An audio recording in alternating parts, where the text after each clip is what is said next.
Tonight at 6, we continue to follow the release of Suicide Basin video from KTOO's live streams taken about 30 minutes ago showing water rising to over 7 feet.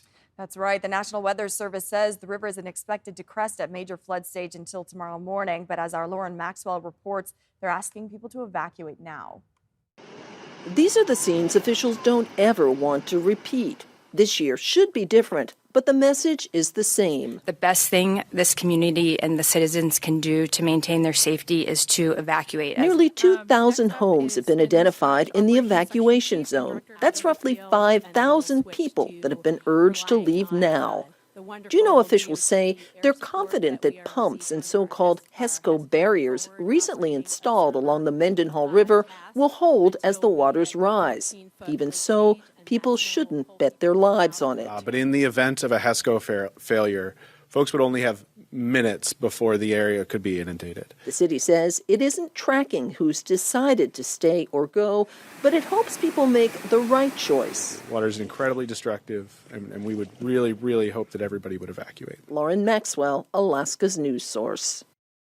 The city has set up a shelter at a public gym that holds about 75 people. There is also an area there for people's pets. And as those water levels continue to rise, we've got meteorologist Jackie Purcell joining us now with an outlook on this flooding. Jackie. Yeah, the time to evacuate has passed. That was 3 hours ago. So, folks, you are in a danger zone if you are still there in the Mendenhall Valley evacuation zone. Now, as far as those water levels, they have been rising as that basin continues to drain from the basin through the glacier into Mendenhall Lake. And Mendenhall Lake is rising, and some of that is filtering into the Mendenhall River. So that is the big concern here over the next 2 days. So there is a first alert through today, tomorrow, as well as into Friday. The minor flood stage section is expected to start at 9:30 with major flood stage going into the early morning hours, sometime between 4 and 7 a.m. But the concern from 5:45 all the way till 1 o'clock. The crest is expected between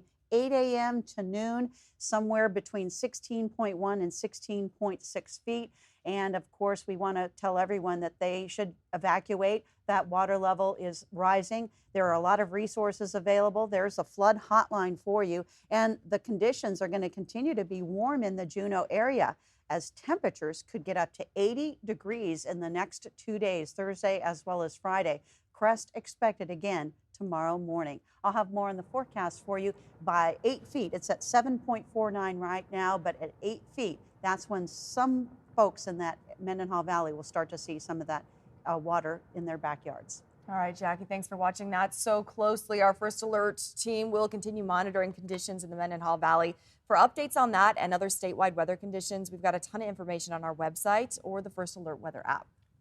An Alaska firefighter has died after suffering a medical emergency while deployed to a fire in Minnesota. Scorched Earth Services confirmed today that 41-year-old Norfolk resident Leslie Washington died yesterday after a crew member says Washington suffered a medical emergency when the team was cutting a fire line. His crew remembering him today as a hard worker and a lifelong firefighter. He's always having a smile, regardless of the situation, from till the morning, till the evening, regardless if he's tired or if he's overworked. He just had a big old smile, no matter what the task was, no matter what the job was. According to Wood, the crew was assigned to this fire on July 30th. This week, some big names have been up here in Alaska, including the Secretary of Homeland Security. He says expect to see some major security investments in Kodiak. And it's more than icebreakers and helicopters. It's also thousands of people. Rebecca Palsha has this story.